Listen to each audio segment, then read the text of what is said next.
Hello friends, hope you are fine. Today we are going to learn from the second chapter of physics, magnetic effect of electric current.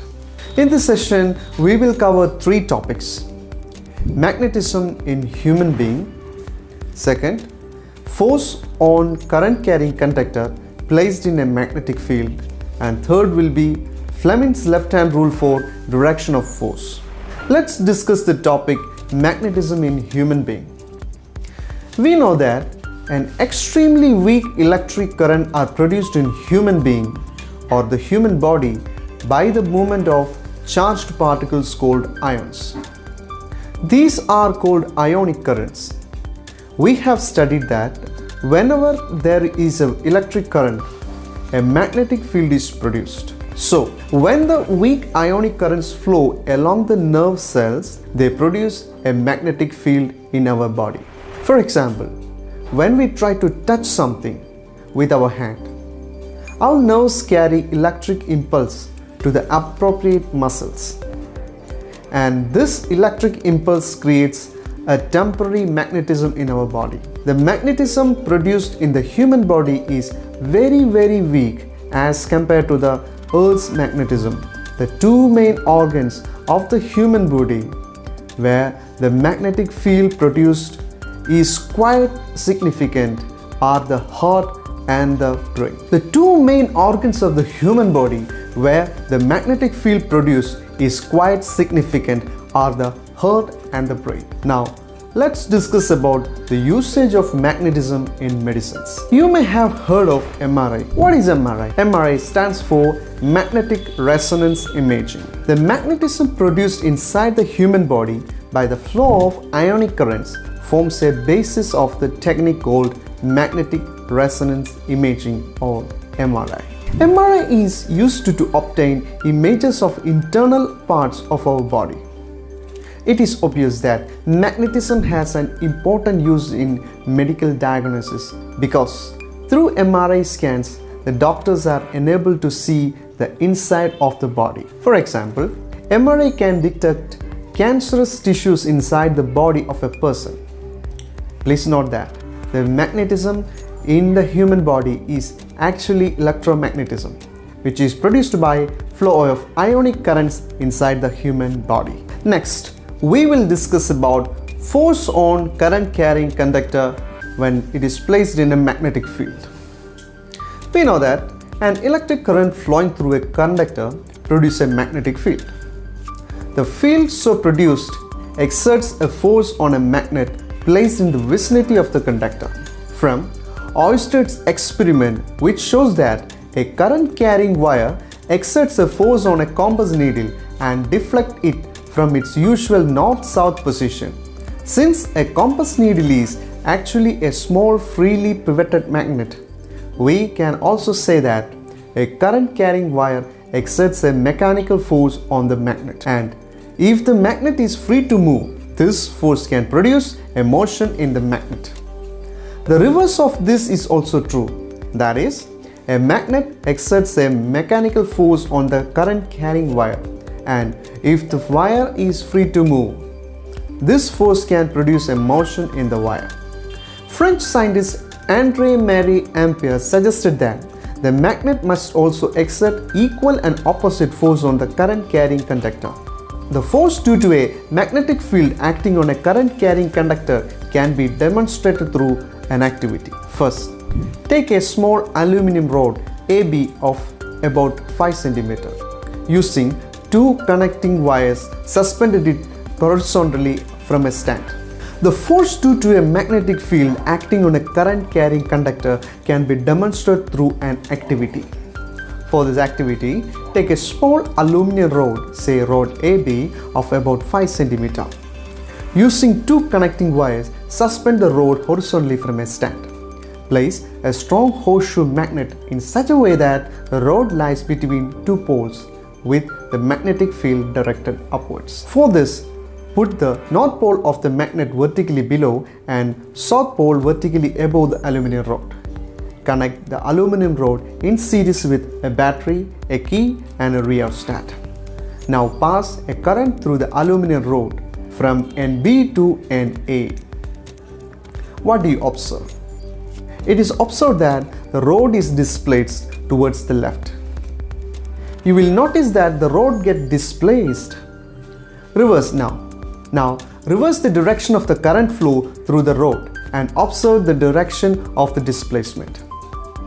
It is now towards the right. Why does the rod get displaced? The displacement of the rod in the above activity suggests that a force is exerted on the current carrying aluminum rod when it is placed in the magnetic field. It also suggests that the direction of force is also reversed when the direction of current through the conductor is reversed. Now change the direction of the field to vertically downward by interchanging the two poles of the magnet. It is once again observed that the direction of force acting on the current carrying rod gets reversed. It shows that the direction of the force on the conductor depends upon the direction of current and the direction of the magnetic field. Experiments have showed that the displacement of the rod is largest when the direction of the current is at the right angle to the direction of the magnetic field. In such a condition, we use a simple rule to find the direction of the force on the conductor. According to the Newton's third law of motion, if a current carrying wire exerts a force on a magnet, then the magnet will exert equal and opposite force on the current carrying wire.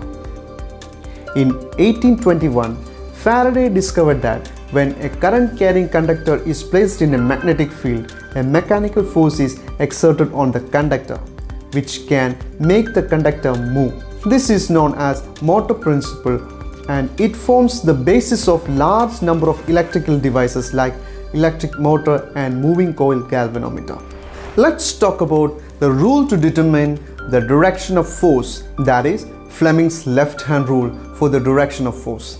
When a current carrying wire is placed in a magnetic field, a force is exerted on the wire. Fleming gave a simple rule to determine the direction of the force acting on the current carrying wire placed in a magnetic field. This rule is known as Fleming's left-hand rule.